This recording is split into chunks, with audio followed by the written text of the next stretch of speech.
without. How do you fire somebody? Well, the first thing is you don't just fire people on the spot. That's like emotional. It should be a conversation before. Okay. So it'll be like this, Neish. We can role play. All right. So hey, listen. So Neish, let's have a conversation. Yeah, so, I love the job. Thank you so much. I'm having a great time. Listen, I've been looking at your numbers. Okay. And I know you're not doing exactly what you would want to do because I know you're getting started. And obviously you want to. It's fine. I love it though. I love it here. No, I know. Yeah. We love to have you here too. The only thing is we do have standards, numbers that we have to hit. And so here's what I want to do. Over the next month, I want to pair you with one of our guys just to help you understand the ropes and get you on track. What do you feel like if you were really giving this thing your all? Yeah, no, I feel like I understand the ropes. No, I know, yeah, but you're just not hitting the numbers yet, girl. We gotta get you hit the numbers. Yeah. But if you're trying every day, hard for the next 30 days, what do you feel like you get at least hit sales wise? Realistic, because right now you're not selling. No, it's the clients. Yeah, it's the clients. Yeah, no, I understand. But if we pair you with somebody that's going to teach you and show you and help you get better, how many sales do you think you can make? I could probably close about 60 a month. 60? Yeah. All right. Well, let's go lower than that because you haven't started. Let's say 15. 15, really? 15. Okay. Yeah. 15. But let me ask you this: if the next 30 days you're giving it your all and you're going for 60. Yeah. If we don't hit 15, you think it's probably fair to say this may not be a fit? Yeah. Yeah, I mean, if we don't at least do 25% of what you said you could do. Yeah. But let's do this. Hopefully we don't Yeah. have to get to that point. I'll probably hit 60. Yeah, for sure. Yeah. So let's do this. I'm gonna pair you with so-and-so. They're gonna train you, and let's just see what happens the next month. Come back next month, they'll hit the numbers. So that's a nice way. Oh my God, that's genius. Yeah. I love that because they're firing themselves. Yes. That's Justin. Oh my God. I'm having a breakthrough on my own show.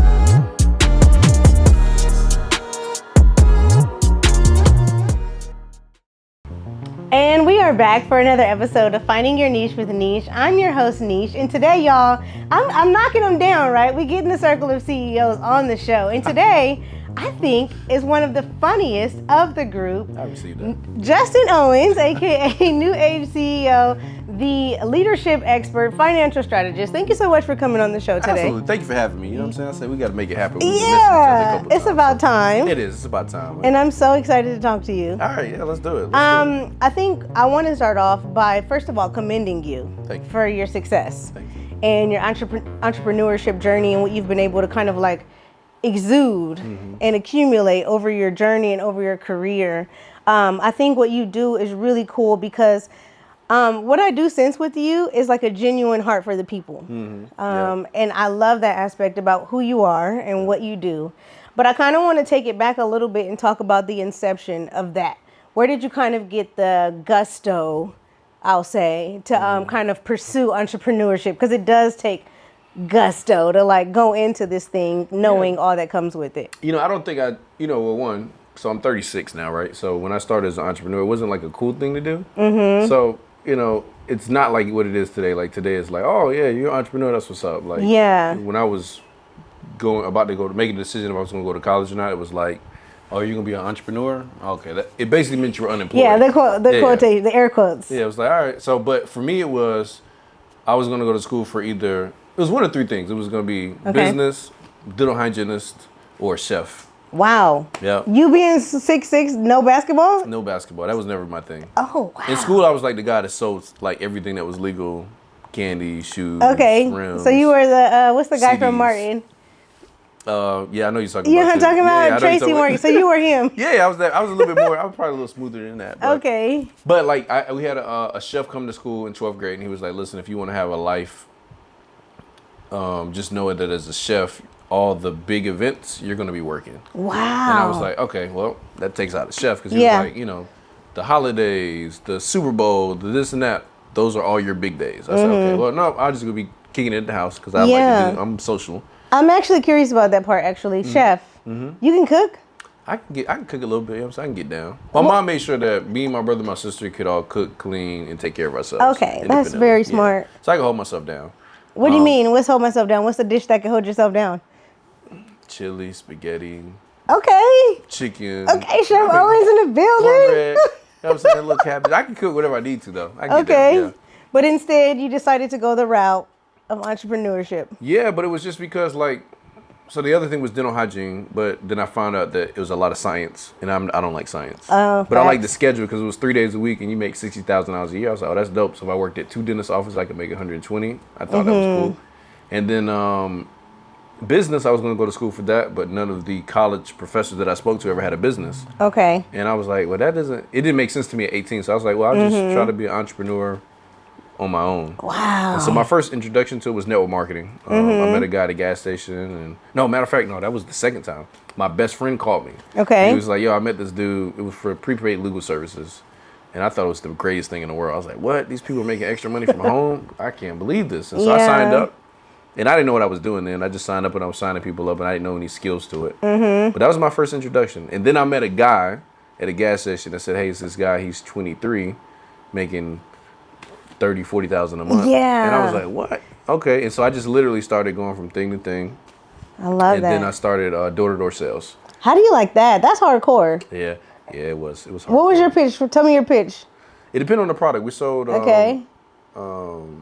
Take me back to door, Justin. I'm trying to think. Well, because first of all, I'm tall and dark skinned, so you have to be really nice and friendly. Because most people don't want to open the door for a tall black dude. You just keep it what it is. I can't. So yeah, I just thought, like, I think one of the things we were selling was energy, like deregulation of gas. So that was simple. It was like, yo, get your bill. Yeah. I don't know if you heard, but the energy just deregulated here in Georgia, and now you're paying per therm. Per therm, and you don't have to do that anymore. Yeah. And if you go get your bill, I'll show you what I'm talking about. And they'll just sit there, I'm like, don't worry about it. Go get your bill. I'll wait right here. And you just stand there, they go get the bill, and then you just show them, hey, I can save you this amount. And then it was like go from there. 10-minute call, and then you made like maybe $50. I love that. So what kind of transferable skills would you take from network marketing and that you put into your own business?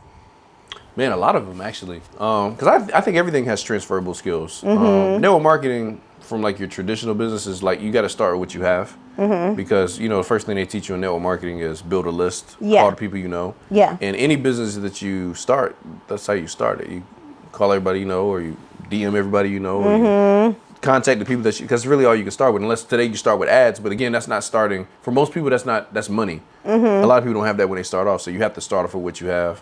From door to door, I got like just being able to take rejection immediately and move on to the next thing. Because like good. Nowadays, like you can make a post and it doesn't do well, and then you can kind of marinate in it for a little while and say, oh, I don't want to do that. Door to door was like somebody could slam the door in your face. Fact. You got to shake it off and then get ready for the next door. Yeah. And then somebody could slam the door, cuss you out. Yeah. Tell you I'm calling the cops, and you got to shake it off and go to the next door. Yeah. So as you start learning that, you're like, okay, well in today's world, people not doing that. So they just don't like your post or don't comment. I don't care about that. So yeah, I love that. So you were able to take something that was literally happening to you, and use it figuratively to kind of help navigate in entrepreneurship with that opening and closed doors. I think there's a lot of symbolism there, and I think that's super cool. Yeah. When I think about you being able to do sales, because that's like, not everybody has that, to be able to like close deals. Yeah. What would you say is like the strategy or maybe the technique that most people need to have when it comes to closing a deal or getting a sale? That's a good thing, because it's funny, because I teach people like sales and team building, right? So it's like sales, people feel like the close is an event. And it's not. I mean, we've all heard the thing like always be closing. But when you say always be closing, it's literally meaning is we're having a conversation. Everything that I'm talking about is moving you towards a destination. So when I do live events and I'm doing presentations or you're selling on stage, like it's not like, oh, okay, we're at the end, I'm about to sell you guys. I should already know if I'm a good closer by the time I get to the end of the conversation, how closed you are or not. Yeah. It's like, if you're on a date, you should know before the end if it was a good date or a bad date. That's true. Like if you're at the end and you're like, oh, wait a minute, we're not going to continue. Like you missed some signs. It should have already shown up early in the conversation. And as long as you don't mess it up, it's kind of like a formality. I love that. Yeah. The other thing that I really like about your career is with your portfolio, being able to like have a portfolio where you've essentially become a millionaire mentor to people. I think something that's interesting to kind of talk about and have dialogue around is the mental aspect of getting money. When you come from making nothing to making a lot, talk to me a little bit about the trajectory of what that does to you mentally. I think the first thing, well, I don't know, everybody's different. I can only talk for myself. The first time I started making some money, I pretty much went and bought all the stuff I could never afford. Like, you know what I mean? Like, and some of it is not even like expensive stuff. Some of it's just like dinners. Yeah. And you're like, nope, we ain't going to Chili's. We're going over here to this restaurant. And you're like, dang, okay, cool. And then you get there, you're like, oh, I'm getting dessert too, and I'm getting some drinks and stuff like that. Clothes, the shoes, trips. I mean, that was like the basic stuff that you start doing, because it's like it's those things you couldn't do, and then you also do it for your friends and your family sometimes. Like, it's like, okay, hey, I want to do this because this was never done for us. What were some of the like psychological elements to getting money that you kind of saw in yourself? I would say to break through the barrier to get to money.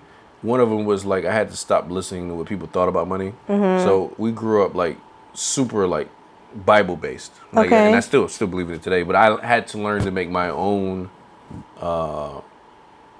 understanding of certain scriptures, because sometimes people are like, oh, money's the root of all evil and stuff like that. And it's like some of it would make me like I could get to $5,000 a month easy, but then $10,000 a month I started feeling guilty for making money, because it was like, oh, you making money, you're a bad person. Then I got past. I was like, man, you know what? That's not true, because it all depends on who you're asking. Like, $10,000 a month is a lot to who?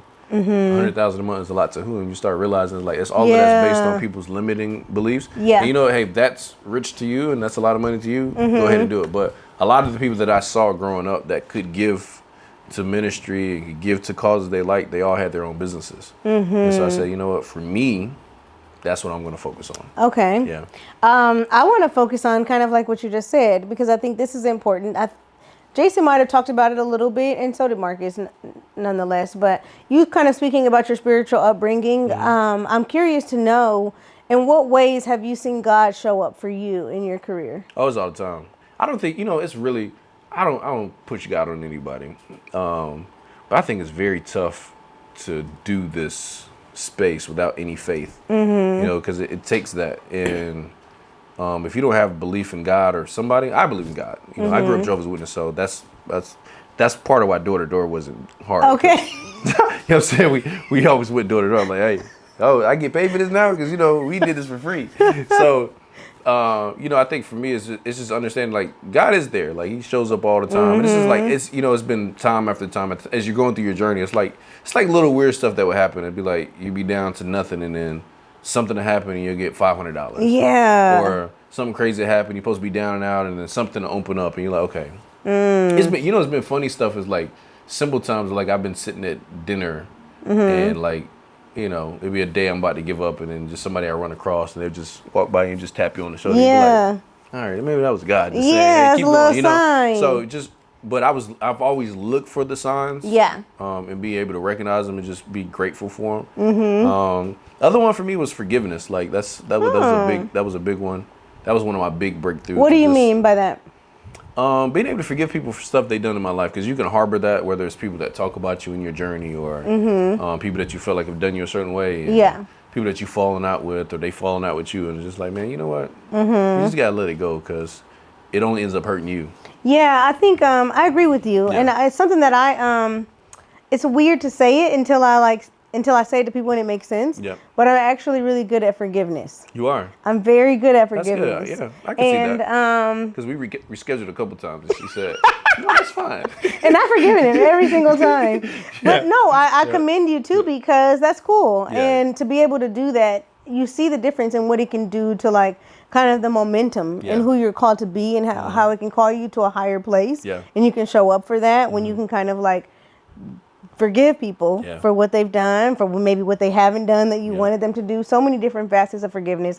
I think that's such a key pillar to people's breakthroughs that they don't actually understand, or maybe can kind of like cultivate within their business, within their personal lives. And it's a huge thing that you can do that can like take you to the next level that you don't already know. Yeah, and forgiving yourself too. I think it's sometimes we put so much energy on forgiving other people, but I know a lot of people that they're held back because they haven't forgiven themselves for something that they didn't or they did do. And that's an important piece, because like forgiveness is like literally driving in your car forward but looking in the rearview mirror. Yeah. There's only so far you're gonna go before you hit something. So at some point you gotta say, okay, you know what, I gotta look at what's in front of me. You glance in the back and say, okay, I learned from that. I see what's happening. Make sure everything's good back there, but I'm gonna stay focused on the future. Yeah. What's the last thing that you had to forgive yourself for? What was the last thing I had to forgive myself for? That's a good question. You know what? I was married for 11 years. And it was like like, first of all, we're better friends now. So I'm that process. That's cool. Yeah. That process I'm cool with. But Yeah. it's still a loss. I'm sure. Like, I don't like to lose. And it was still a loss. But you just like, you know what, man, life goes on. Yeah. We're still there for my daughter. You still move on. So I think that was probably the last thing. Probably some other things that, I mean, you might know some stuff I need to forgive myself for, but but yeah, I think. Shout out to the audience. Yeah, shout out to the audience. You know what I'm saying? That was support. You know what I'm saying? Come through. Appreciate you. I love it. But I think that was the last thing. And then I feel like, no, that was before that. Yeah, I was going to say, because I had a decision to make in business. I had this business event I had to go to, and then my grandfather died like the weekend before, and the funeral was on the same weekend. And that was tough, you know. What did you decide? I went to the event. Yeah. Wow. But Do you feel bad for that? Like now in retrospect, like. You know what? I don't know. I didn't feel bad at the moment. Like I don't like say I didn't feel bad. It was a tough decision. Okay. But I knew I needed to go. But it's like, so it's interesting because it's like what I learned about forgiveness, I learned at that event. And so it's like, if I don't go to that, do I forgive? And literally that year, I went from maybe 6 figures to over 7 figures in that year in income from that one thing. Wow. And because of that, I was able to do stuff for my parents and stuff for my. So like like there's some things that you have to make decisions as an entrepreneur, but I feel like at some point somebody's got to pay the price. Yeah. And so for me, it was like, all right, I wanted to be there because I really did. But I'm like, okay, somebody's got to pay the price for us to for nobody else to have to make a decision like that. And so it was tough for sure because you want to be there because it's like a one-time event. Yeah. At the same time, you're like, okay, I'm in my situation and my family's in their situation, so somebody got to shake this. So yeah. I love that. Yeah. Thank you for sharing that. You spoke a little bit about that you hate losing, but I want to focus a little bit on the fact that you're winning in so many different ways. Yeah. Talk to me a little bit about the inception of New Age CEO and what that has kind of been to you and the representation of that. Yeah, it's funny. My guy Carlton, we were starting a project in business. We were trying to come up with like a team name and kind of settled on New Age CEOs. And then like the acronym stand for like creating everyone an opportunity for success. Yeah. Of the CEO's part. And that was probably like 2013 maybe. Oh, wow. Yeah, 2013, 2012. And it was just like something that I just stuck with. And I was like, man, because I just felt like even before social media got bigger, it was just like a new age of entrepreneurs. Yeah. Which that's what we see now. It's like, it's a new era of like what we think CEOs look like and how they operate. Yeah. And then that changed into the clothing line because everybody used to ask me, I live in Atlanta and people see your cars and stuff you do and stuff like that. They'd be like, hey, you play basketball? I'm 6'5". Yeah. Like, no. You play your football? No. You a rapper? No. I would used to come out to my car and there'd be like mixtapes on my car and be like, hey, call me back. Let me know if you like it. No, that's not me either. So I literally made a shirt for myself. It was not a shirt for nobody else. And I just said rapper, crossed out athlete, crossed out entrepreneur. And then as I was wearing it, people was like, yo, can I get one of those? That's hard. And I was like, I mean, if you want to, like, I can get one. They was like, how much you sell it for? I was like, I'm not selling. This is just my shirt. And then enough people were like, man, you should make that like a shirt and a brand. And so then when I made the shirt, they were like, what's the name of the brand? I was like, I don't know, CEOs.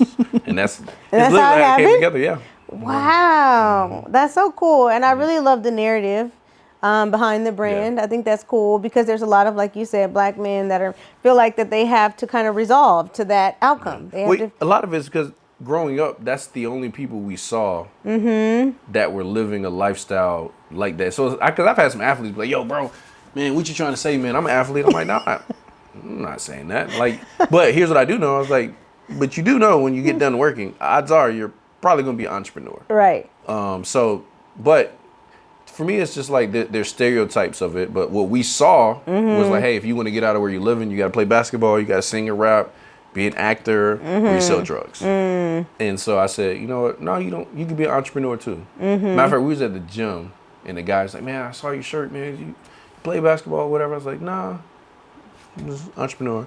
And then I explained it to him, and he apologized when he came outside. He's like, you know what, man, I thought about it, and you're right, because anytime I see a black person that's doing well, I automatically assume that it's basketball or sports. And so, and I had to change my mentality that it can be other things. And so I think for me, that's what it's been more about than anything, is just even showing the next generation, like, yo, you don't have to, if that's your gift, cool. But man, there's a whole bunch of us now that are showing you, hey, you can win in financial literacy, you can win with credit, you can win with a podcast, you can win with so many other ways. So I think what's cool about this generation is that, like I asked my daughter what she wanted to do. She was like, I want to be a YouTuber or actor. And I'm like, man, it was no choice to be no YouTuber. I was a little kid. You know what I'm saying? Like, get in front of the camera and make some money. Like, it was the only way you thought about it was being, being on TV. And so I think it's just cool to see other possibilities for people that look like us. I love that. Speaking of possibilities, you've created a lot of opportunity and a lot of margin for people to figure out ways to get financial literacy. Talk to me about how people can run the play, essentially, and the information that you provide with the different avenues that people can do that. Yeah, I think, so run the play, that's funny, because that was another thing that just kind of came out. Wow. Yeah, because people were like, so my last business, we did a lot with Forex. Like, so if you saw people online talking about Forex, shout out to us, because we started that.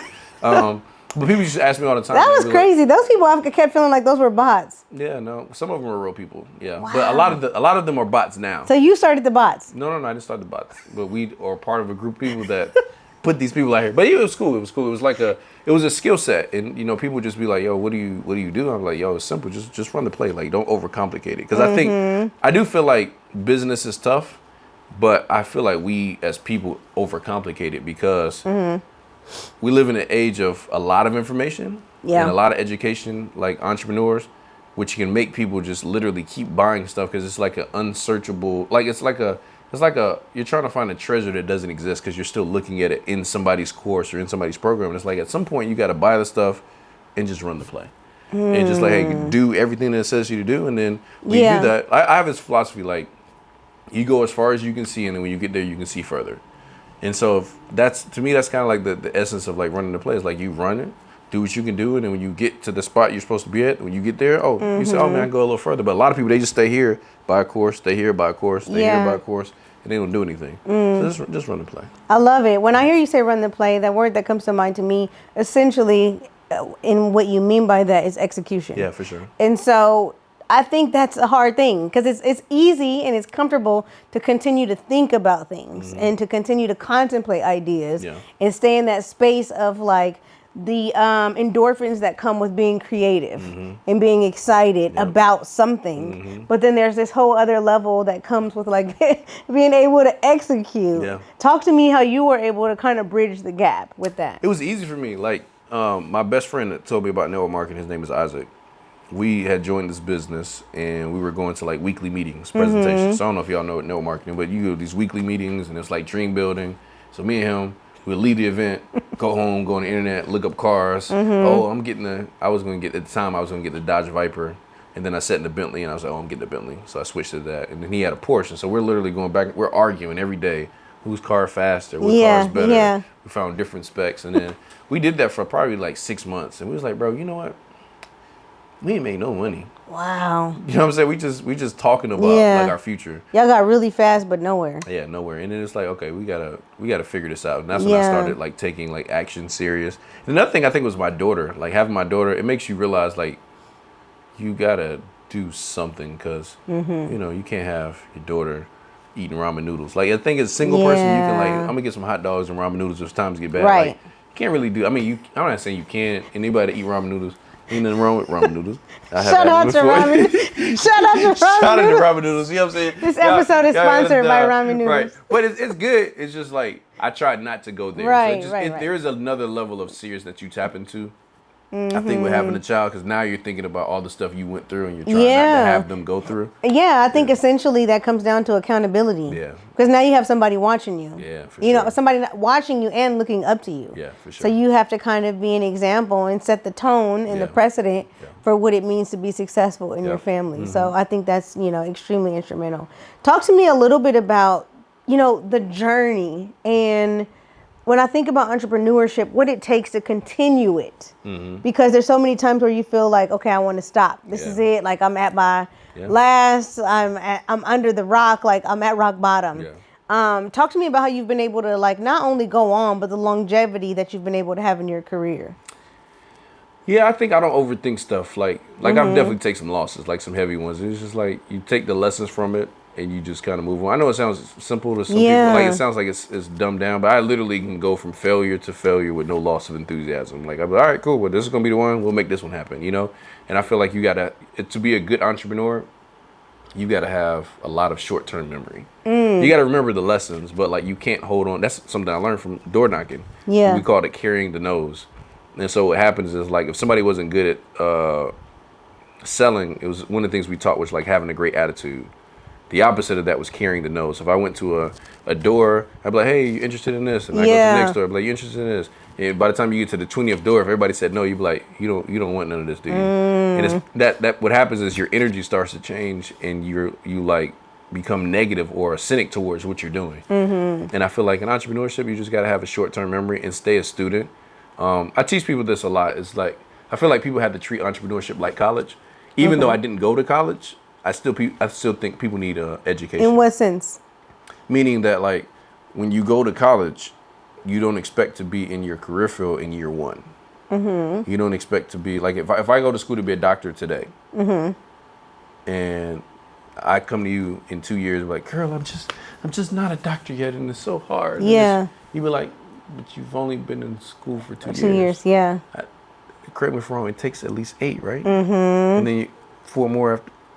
So, I mean, you got at least 10 more years. Right. But in entrepreneurship, Jump the gun. It's like entrepreneurship is like, man, I've been doing this for 6 months or a year, bro, and I'm not making any money. I'm like, it's only been a year. Yeah. You gotta go a little harder than that. And I think that's important, what you're talking about, delayed gratification. That's a skill that you kind of have to hone, or maybe even just a mentality, is that your wins come when they're supposed to come, not when you want them to come. Yeah, for sure. When I think about that aspect, talk to me a little bit about maybe when you've been able to run the play. Talk to me a little bit about when you've been able to run the play and it paid off in a major way.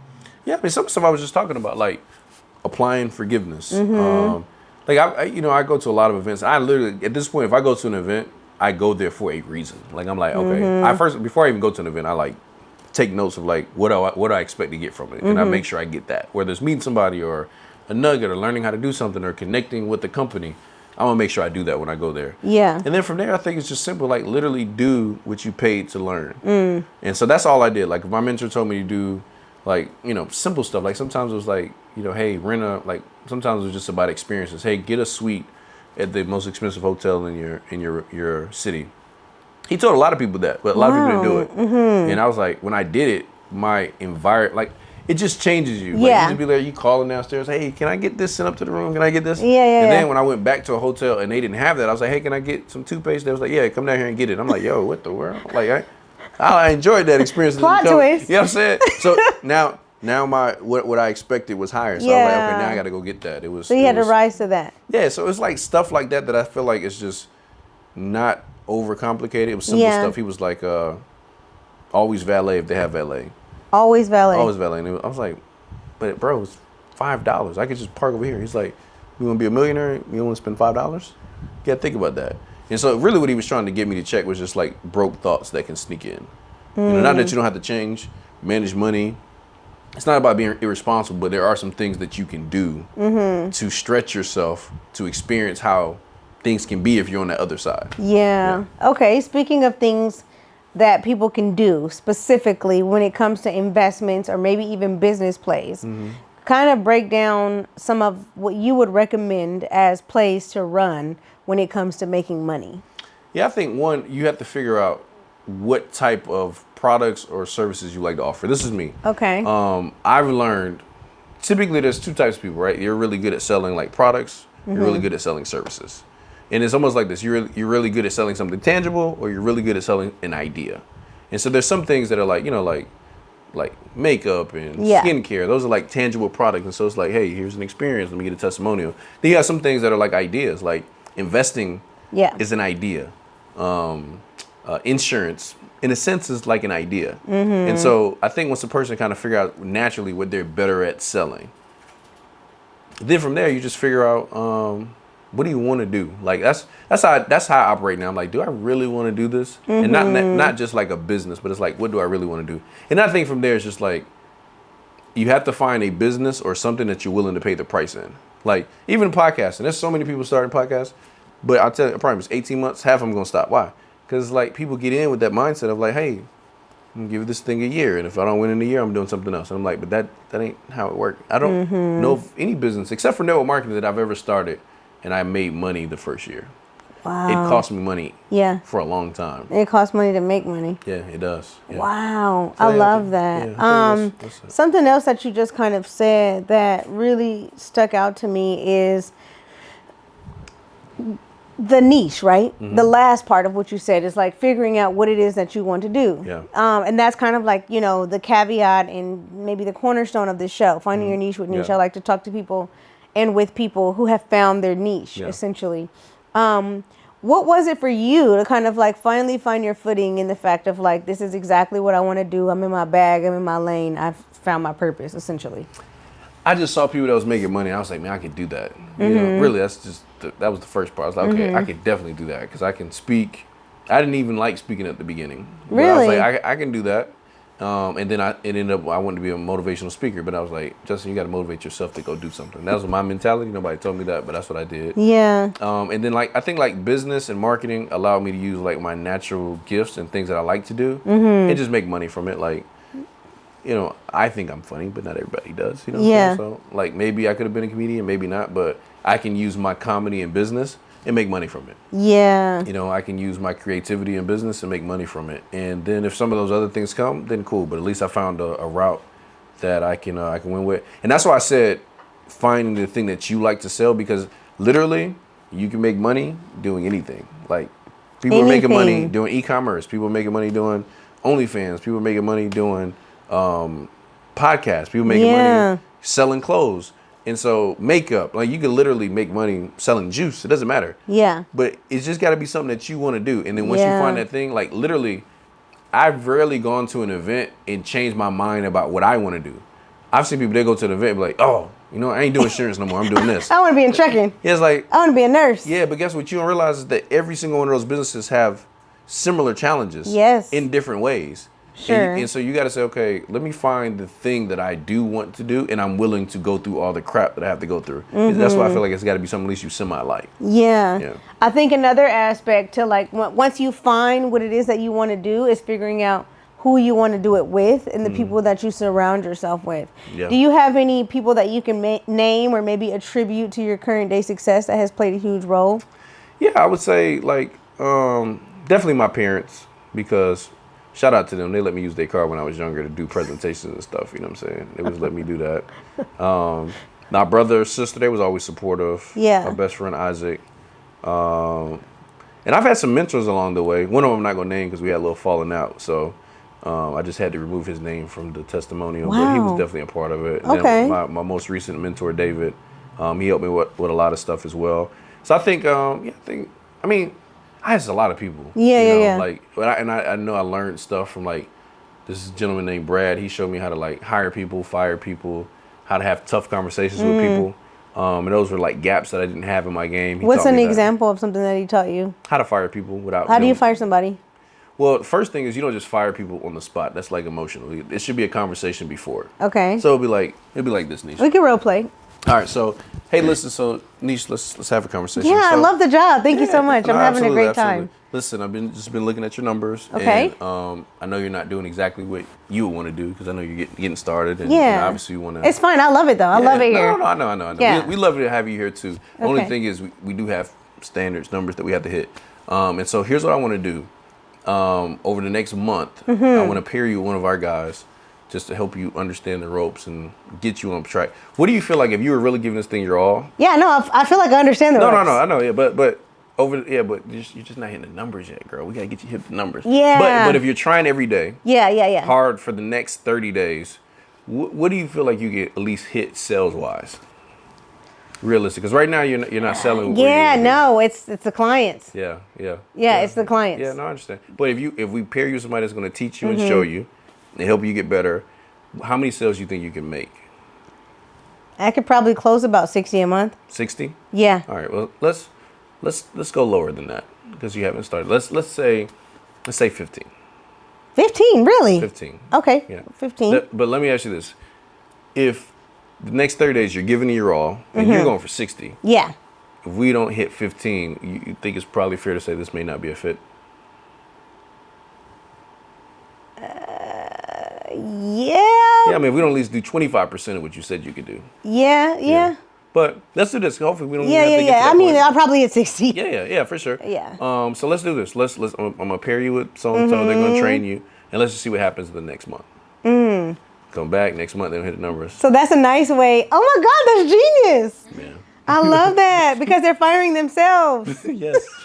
That's. Just. Oh my God, I'm having a breakthrough on my own show. Yeah. This is not fair. This is not funny. It's not funny, but not I funny, mean, yeah. it's a gem for real. Yeah, it is. No, that's incredible. I love that. Yeah, Oh my gosh, shout out to him who taught you that. Yeah, and I can literally fire anybody from any situation. I've done it. I've called my friends and helped them fire people. Because what makes people upset, which I used to do, I would know I need to fire them, and I would just wait. And then now I got to fire you on the last day. Now you're like, bro, I got a family. How could you not let me know? Yeah. But it's their fault. They underperform. Yeah. And they underperformed what they said they could do.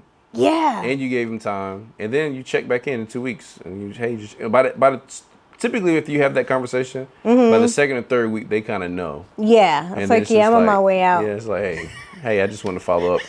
But listen, man, you were a great asset to the company. Yeah. Anything that I can do, Neish, whether it's a recommendation or referral, yeah, I'm here for you. Wow. And listen, man, if there's anything that happens that opens up here that I think you'll be a fit for, yeah, hopefully you would allow me to call you, and maybe I don't even know if you would accept it from us, but yeah, best of luck. Yeah, thank you so much for the opportunity, man. No, really. Exactly. No, really.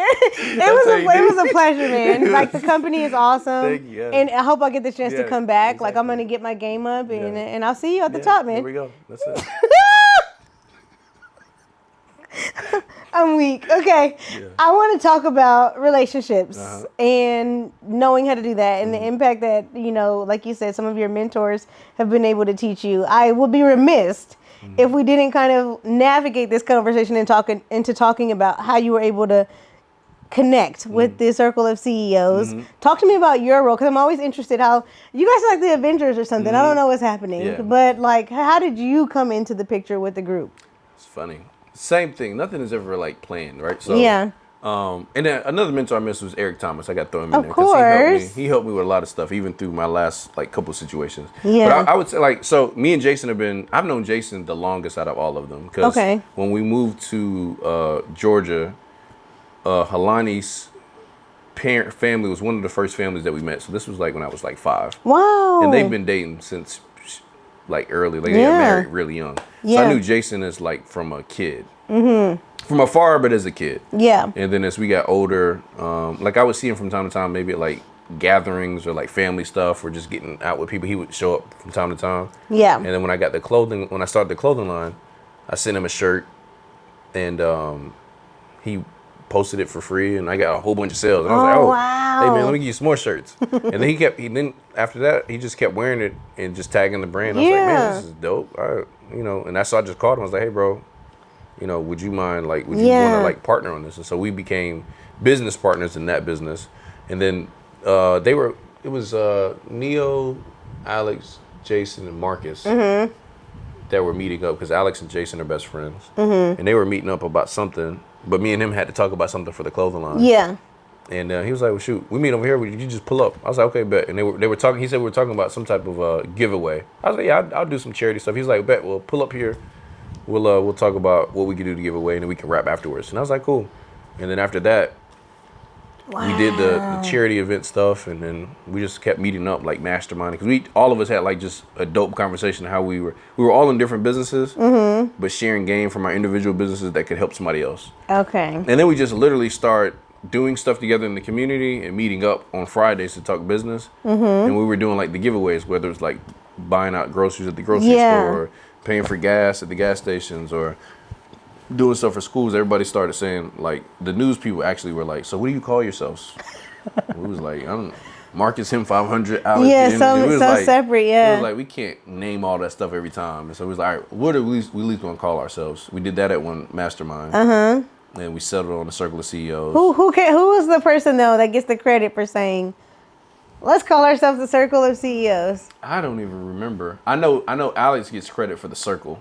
Okay. Because in the group chat, we was going back and forth about logos, and he just drew CEOs with a circle with a pen, like on the phone, you know, like in Messenger where you can just type something. Yeah. He did that in like the little Messenger thing, sent it over, and everybody started laughing. And then I was like, man, we might be able to work with that. So I took the picture, sent it to my graphics guy, and the first logo was actually a skinny circle, because it was his pen writing. And then we turned it into like the emoji circle with the circles in the side, and then that was it. But I don't remember who came up with the idea. I feel like it was you. It may have been. Yeah. I feel like it was. Yeah, but I think it was you.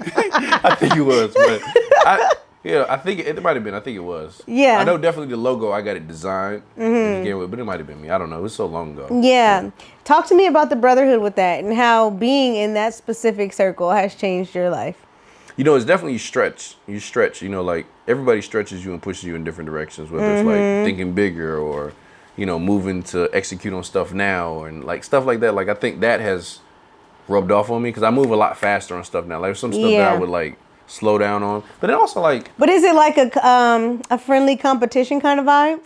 I don't. Now, for some of them, probably. Yeah. I don't look at it like that. I just be like learning and chilling and stuff like that. Yeah, but I think for some maybe it is, but it's friendly though. Like if there's competition, it's like, yo, it's a friendly because competition. At the same time, we're still all sharing game with each other. Like, yo, this is what's working. Maybe I'm in this business space. I don't know if they'll help you, but try it. And so that's definitely help. I love that. Is that the circle of CEOs on your neck, around your neck? What is that? No, that's a JO with Justin Owens. Okay. And shout out to him.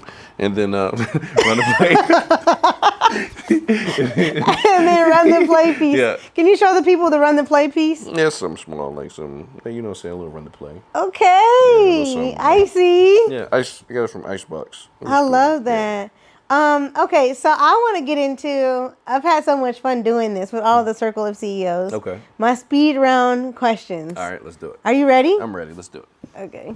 All right, y'all, we are getting ready to do the speed round questions with one of the circle of CEOs. All right, let's run it. New age CEO, Justin Owens. Yes. Are you ready? I'm ready. Let's do this. All right, here we go. The most active in the group chat. Alex. He keeps us up with all the tea. Anything that's happening in the streets, we're going to know because of Alex, for sure. Who takes the biggest risks? Probably Marcus. Marcus will he'll shoot for the moon and figure it out on the way up, for sure.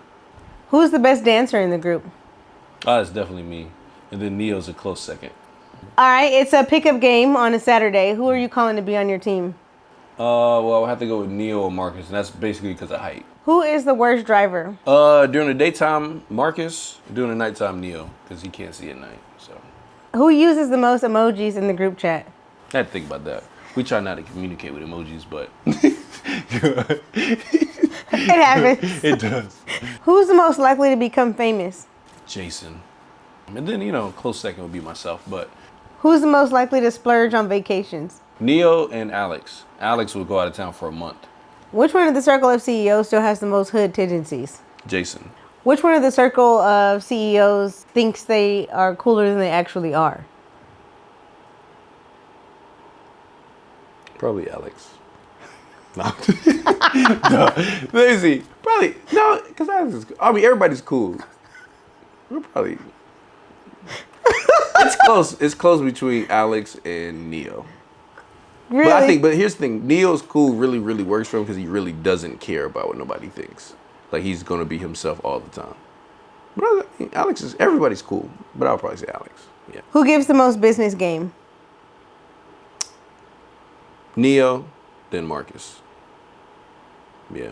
But Neo's going to force it on you. Like, he's going to call you make you be accountable to yourself, make it cost you something, and then call you again and see if you followed up, and then text you again and see if you followed up, and then message you on Instagram and see if you followed up. So yeah. Marcus will give you a different way to look at something, a different way to do things. Neil's just gonna stay on top of you until it's done. Yeah. One way or another. Yep, for sure. I love it. Well, you passed. You did it. There we go. Good deal. But you know, all the guys is cool. You know what I'm saying? Don't try. I said that. Everybody's cool. I just answered the question. You understand? Just make sure y'all know that. But yeah. Oh my gosh. Yeah. Well, thank you so much for coming on the show. This was a lot of fun. It was so nice meeting you. Yes, nice to be here. We talked about it off camera. You didn't go into the Obama leg cross. I didn't, because I knew we was going to do that thing at the end. And okay. So you just wanted to position yourself. Exactly. Because I said, think this out. Like, all right, I know we're going to ask these rapid fire, and if I have my legs crossed like that, they would use that in the group chat. So he gonna say, who's this? Yeah. And he has legs crossed like that? No, yeah. So you gotta prepare yourself against the squad. Thank you so much for coming on. I truly enjoyed you. Thank you. If people want to tap into what you're doing, learn about, financial strategy or leadership or public speaking, or how to just be a successful entrepreneur overall, what's the best way for them to contact you and connect with you? Instagram is an easy one, newageceo@me.com. And then I have a text number they can text. They can also text Run the Play to 80123. So that number right there. And then I send out like weekly gems and plays.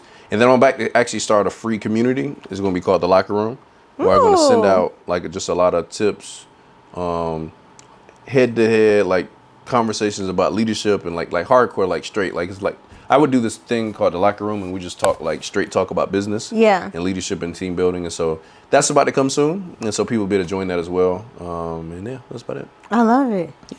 Well, thank you for having me, girl. Good job. I love the set. You know what I'm saying? It's fire. Thank you. Very comfortable. I'm trying to get like you. He has an exclusive, undisclosed location. Hey, listen. For what he's got going on. This is undisclosed as well, guys. I just found out the location less than 24 hours ago. Yeah, no, it's lit. Thank you so much for coming on. And y'all tap into what he's got going on. Yes. Peace. Peace.